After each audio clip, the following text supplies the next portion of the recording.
Welcome back to FallingFoxGaming, everybody. I'm your host Blaine, and today we're going to be playing some more Mountain Blade 2, Bannerlord. Now, when we left off, we had just won our first tournament, gained a decent amount of money, and then won a helmet worth a bunch of money. And we left off with the decision of whether or not we're going to pick up another companion. At the time, we were pretty short on money, and it was kind of a big choice. But let me fast forward a little bit to the present time. Money is no longer an issue in that regard, and we picked up 2 companions total. The only thing we've done is we've went around and fought in a bunch of tournaments and won pretty much all of them. As you can see here, I am currently in the top rankings, not at the top, but I'm getting close, and that's for a reason. So I've decided to add in a different backstory for our character. Now, I said I wasn't going to do a whole bunch of role playing, and that's still going to be kind of true, but I want to add this in because I actually like this backstory. I'm going to role play that we were a tournament champion. We weren't good at field combat, we weren't good at any of that kind of stuff, but the one thing we were good at being was a showman, which is why we have a whole bunch of charm skill. It's a really good reason for that, actually, because we really don't have any other skills. Our combat skills have moved up a little bit because we've done a whole bunch of tournaments, but that's honestly about it. We are in our 50s. We have nothing to really show for it aside from essentially some charm skill and a little bit of combat skill, and I think that is actually the perfect backstory for this type of character. And what we're going to do is we're going to roleplay that up to this point we have had a caravan that we hired to protect us, but their contract has expired and they do not wish to renew it. So we are now going to end up traveling the world without our bodyguards. We're going to have to figure out how to do everything on our own. Yes, we have some money to start off with, and yes, we have some gear to start off with. I'm okay with that. I honestly am not trying to do a rags to riches playthrough right now. I'm actually just trying to enjoy the game, and Bannerlord does have some weak points in the early game. There's also some weak points in the later game, but this way we kind of start off in the lower mid game where we still have some money, and I actually want to try smithing because people said it's kind of almost required. It was overwhelmingly positive that we should do it, and I've never done it, and I do know that you need to bankroll it a little bit, so having a little bit of money in our pocket to kind of start playing around with that, I think is a good idea. So let's get started with our adventure in full. And to kick things off, we're going to finish one final tournament. Now, we're going to do this primarily because I want to show you guys how to win pretty much any tournament, even if you're super early in the game and your skills suck. There's actually a very simple way that you can win just about any tournament so long as you don't have really bad luck with weapon selection. And to explain why this technique works, it comes down to just the weapon speed and attack speed. If you do the sideways slash, it's faster than every other version of attack, including if somebody has really low skill versus somebody with really high skill. If you have a really low skill and you do the sideways slash, the backward sideways slash, you will outspeed any other attack unless they try to do the exact same one. If they do, all you have to do is block it and then go back in for your attack and you'll hit them pretty much immediately every single time. Okay, let's see if we can find somebody to do another little duel with, like this guy up here. I'm assuming he'll beat our friend here. Our friend doesn't look like he's very good compared to him. Nope, and he's out. So we should be able to beat him now. Watch, see? Left backslash every single time. Now our skill's gone up a little bit, but look how quick it is. He just tried to do the upward slash, and we did the backslash after he initiated his attack, and we still hit him first. And that's how it's done. Now, keep in mind, things can happen. Like, you can have like a really bad weapon selection where you just can't get your hands on a one-handed weapon where you can slash like that. Or sometimes you just get really unlucky with like archers or horsemen that just manage to take you out. So you can still lose. It's still possible, you know, from other aspects. But in terms of any form of one-on-one duel, if you have a one-handed weapon, you'll win every single time doing the backslash and block. And it technically works with two-handed weapons and like pole arms and stuff too, but it's much less effective. And naturally, horseback can also make things a little bit difficult too. What I try to do if you're on horseback is I actually just try to take out the mount more often than not. Now, if you have a good weapon or if you're pretty good with hitting accurately, you can take them out with the exact same backhand technique. But I actually prefer just to swing and take out the horses and then get off and fight them kind of like this. Hey, no, what are you doing? Get off that, no! Haha. Stupid guy trying to cheat. We whip the bastards! And then, of course, there's always rounds like this where they start you off with a bow. They usually give you a sword too when you at least have a bow, thankfully now. I think with the throwing weapons, I think it's the same. I think you at least get a melee weapon. You don't get a shield though, so that can make it a little bit more difficult. Now I'm actually... I got him. Now I'm going to actually just try and get a couple pot shots in because I am actually trying to improve my archery just a little bit. Mostly for my own practice. And I've actually been having a little bit of trouble hitting on horseback, and I don't know if it's just me or I'm not used to these weapons or what, but man. Okay, you know what? Maybe I'm not. I am apparently tuning it in for this today. Okay, I got him. Okay, I got stuck on the wall. Let's go. Oh, don't poke me. I have really bad timing when it comes to these guys poking me with the stick. Ow! See, like that. Ow! Stop it! Aha, gotcha. Now get my teammates in there to help, and that should be that. Round 2 done. Okay, now that we're down to the one-on-one rounds, I can actually showcase how this technique works. So remember, left-handed swing after blocking every single time. So just kind of keep your left-handed swing going, and you'll beat them almost every single time. Occasionally you have to interrupt that with a block, but for the most part, that's all you really got to do. And then rinse and repeat. There really isn't a challenge at this point. Honestly, this gets kind of, how we'll say, easy. Really easy. Actually, what I like to do after I kind of win a few, I change it up. And I don't use this left-handed slash. But if you absolutely need to win, that's the way to do it. And then just to show you how effective that technique actually is, my one-handed skill is only at 58, which means we've been below that this entire time for 15 other tournaments. So there you go. If you need to win a tournament, backhanded swing, and you'll win pretty much every single time. Okay, now that we've gotten all of the tournament stuff out of the way, let's talk about what we currently are dealing with. We want to eventually team up with Battanians, which is what you guys voted on, and we're going to eventually try and help them take care of some stuff. Now, in order to do that, we do need to kind of set up our party for that type of thinking. Obviously, I want this to be like less roleplay, less super thought out, and more kind of just for fun, but there was something that really caught my attention, and that was when I started scouting out companions. This game really likes to mess with companions and make them almost useless in my opinion. If you found one at super low level, it might be helpful, but these guys all started off at level 12 or 13. And that's insane. That's really high level to try and take care of somebody. Because as an example, we're level 8 after everything we've done, and we've begun to customize our skills a little bit. We obviously got ourselves focused into social, which is primarily what we want. We're going to be doing social and intelligence because we're going to be, the leader of our party and faction. So we want to make sure we have all these skills good. Now, where a problem came in is when I began to look at our companions. I'm just going to do a quick overview of each one of them. Skylar, right here, we see that she's got some high focus in one-handed, athletics, throwing, roguery,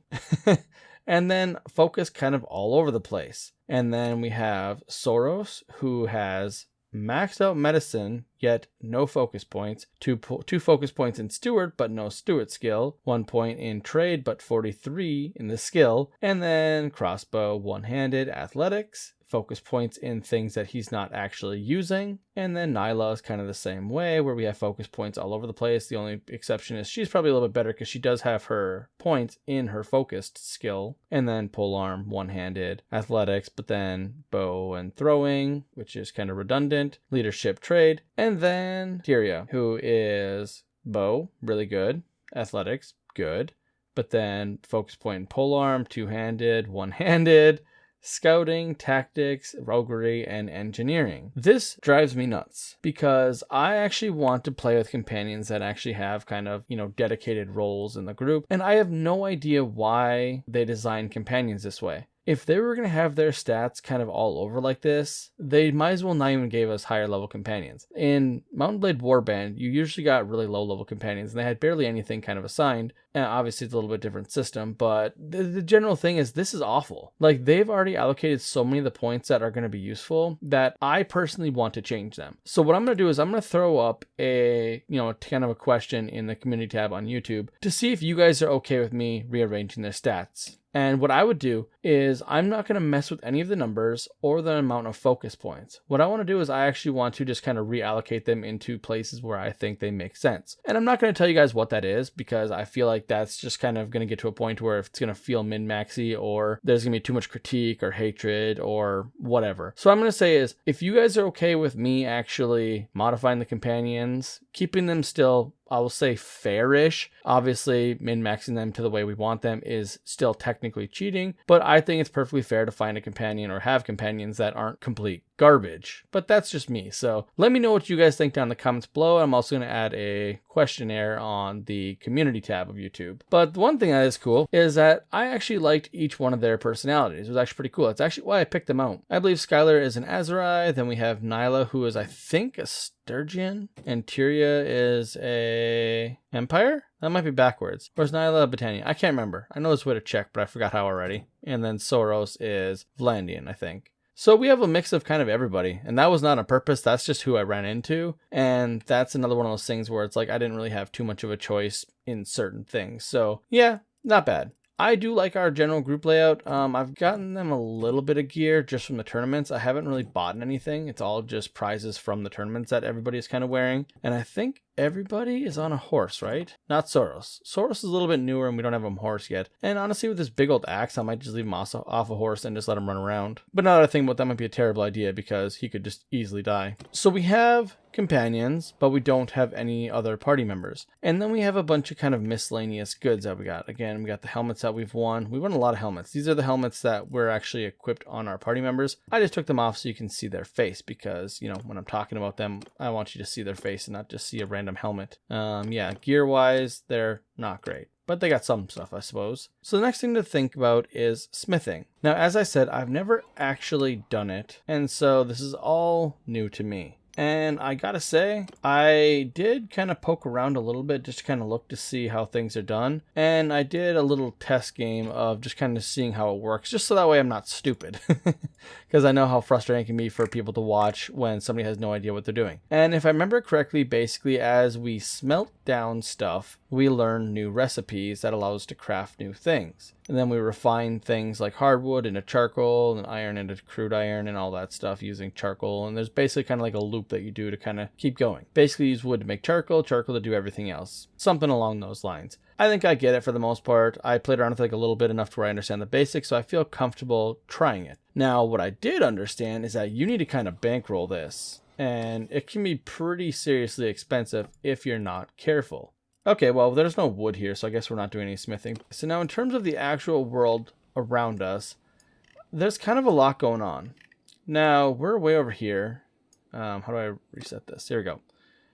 We're in the, was it Northern Empire territory? Yeah, I've been kind of hanging out here. This was like the last place I did a tournament, so that's why I'm actually here. But I have been kind of hanging out in this general region because I did notice that some of the looters and stuff over here, they spawn in a little bit bigger groups, so you get a little bit more XP and loot from beating them. I don't know if that's just the case of everywhere or if it's just here, but when I was up here, I found a decent amount of like looters that were easy to beat when I was running by. With that being said, we are heading towards Battanian territory. Now, taking a quick look at it, we are, I think, probably ready to join them at any point in time. Looking at them, let's see, can we see how they're doing? So they're at war with the Northern Empire. Is that the people I'm literally sitting in their territory? That's probably why there's armies over here. That makes sense, I suppose. Oh yeah, there's literally armies right there that are taking things. I think they just took that actually. I think that was Northern Empire last time I looked at it. They must have just taken that. Yeah, that's why there's armies here. Okay, I'm observant, obviously. So joining the Battanians is a big goal of ours. However, we have one more pressing goal that really kind of tops everything, including joining the Battanians.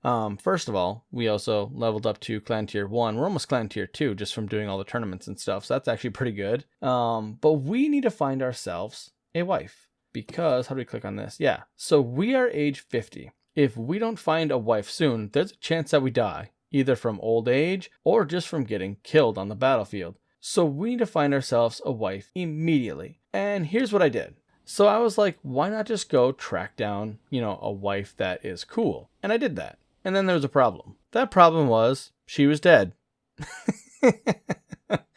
Yeah, so the mod we're playing on takes this game very seriously. I thought Corinne was a good one to marry. I actually found her. She does have some traits that were against ours. But I was like, you know what? She has some good stats and she's from a good family and stuff. I was like, maybe this would be a good idea. A little young for us. She's 19 and we're 50, but I'm going to have to ignore that because the game's not set up for that. But more importantly, I was like, that'll be great. And then I found out that she was dead. So that completely ruined all of my time of running around looking around. So then that got me thinking about how I could try and find a wife that I could actually marry. And the only problem I ran into is that I've only met a few of them. And I've only met the ones that I've seen either out on the field or that I've directly interacted with for one reason or another. And the thing is, I could click on all of them and it just doesn't tell me anything. The only thing it tells me is about where they're located. And so I got myself into thinking that, maybe I'm just going to go and try and find a wife. I know that there's several people that are really cool that I've known from past playthroughs. Like, I remember correctly, there was somebody with an SV name. Svana. Yeah, here we go. This person. Svana of Vigoraving. Yes, this girl.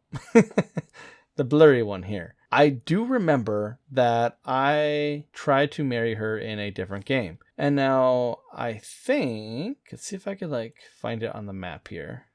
How do I find it on the map without... I guess I just track it here. I know that she's way over there, near Tile. That makes sense because that's actually where I began my conquest in one of my other playthroughs. So we're actually going to head over there and see if we can meet her, because I think that is our first target for our wife. I don't know if culture matters. I wanted a Botanian, but honestly, every Botanian person I talked to hated us. I just realized that a whole bunch of these villages sell wood, and that's what we're lacking for blacksmithing. And I was just going to say this one that's like right next to us, except for it's on fire.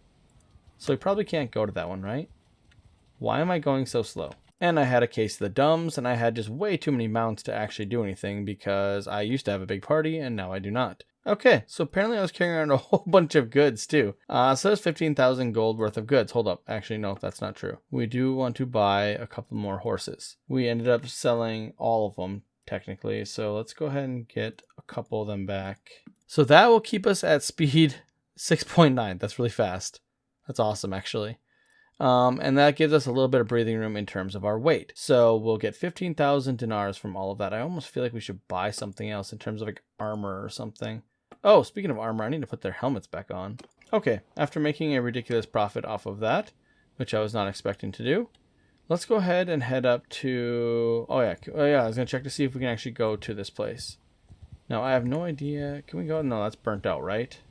Yeah, nope, that's just all ashes. But we are very fast, so hopefully we can make it over to that castle very quickly. Okay, so I've seen that she's moved up to Bukits. So that's a new place we gotta kind of go to. Okay, now seen near Urik Sakala. That does not sound Nordic. Oh yeah, it does. It's right here. It's this place right here. Aha! Oh wait, what do we got? Oh, there's an army there. Who's Godun? Let's go talk to him. So crazy thing, I found her dad. He's the same age as me. Aw. That made this weird. I'm going to mark her father as an important character too to bookmark. That'll be easy to find her or him in the future if we need to. Now, I don't know where Svana is, and I'm a little bit worried she might be inside this castle. No, she's not. Okay, so that's good. She's not going to be captured in the near, like, 8 seconds, or murdered in combat, hopefully. Okay, so somebody is definitely calling an army because we actually have... No? Is everyone forming here? Ah! I'm not trying to follow you. This is... Wait, they didn't form a... Hold on.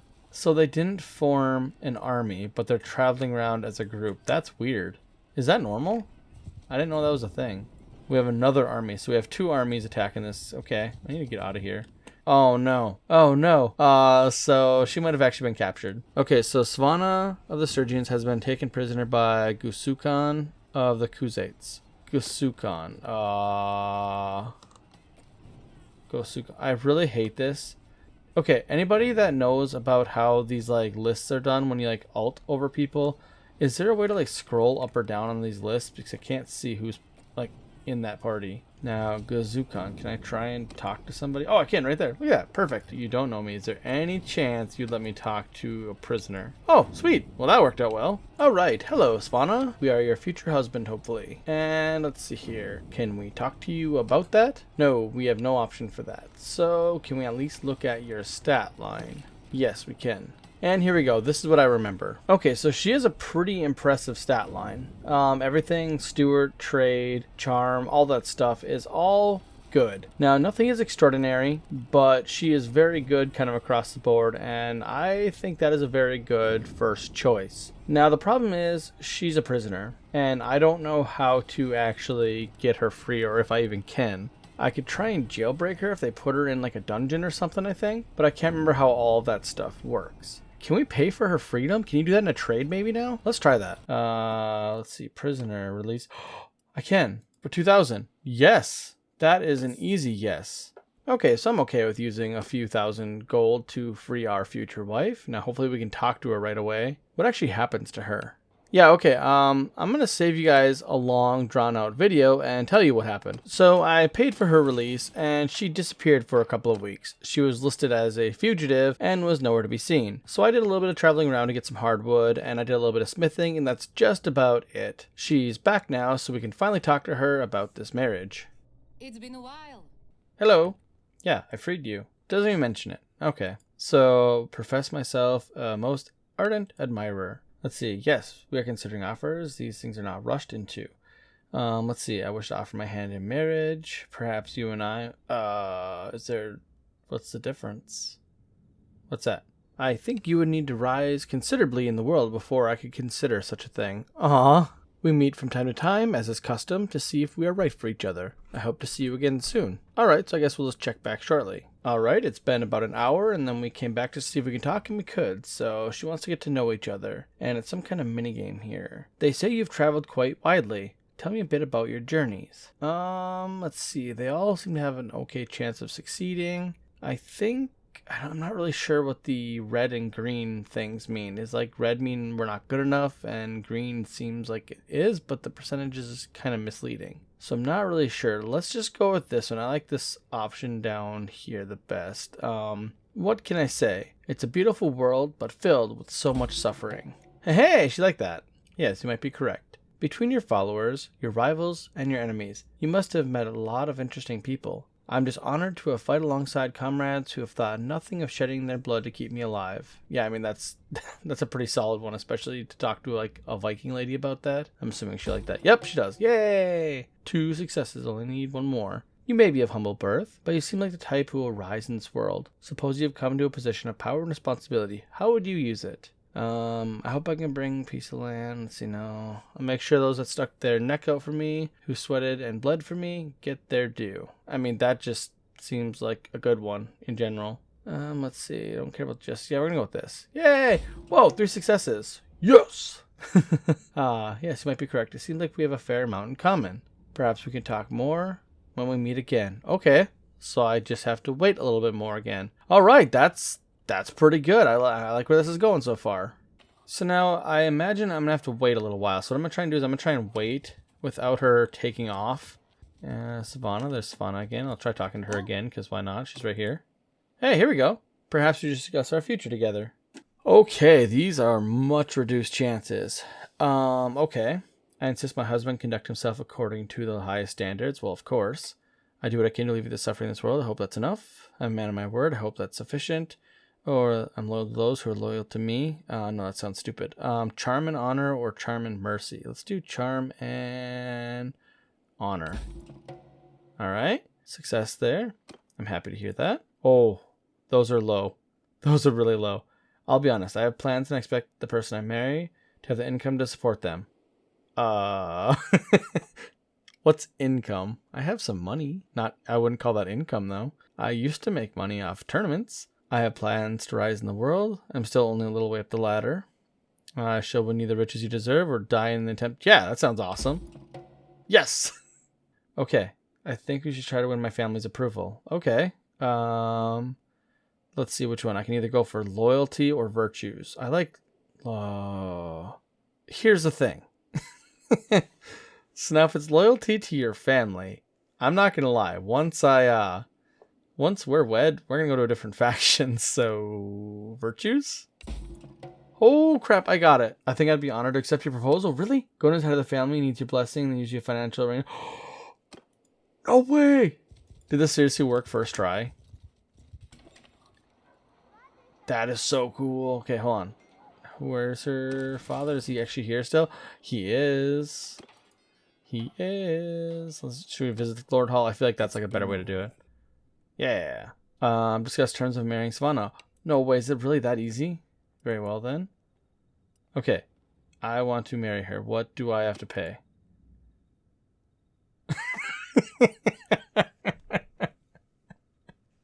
Okay. I was thinking that it was going to be like all my money. Apparently she's worth 1,461 dinars. All right. I am... Wait, hold on. Sorry. Not 1,461. 1,462 gold. There we go. And that's that. Alright, and I honestly can't think of a better way to end this episode. So I hope you guys have enjoyed this. If you did, please leave a like and subscribe, and I'll see you next time when we try to join the Battanians with our new bride.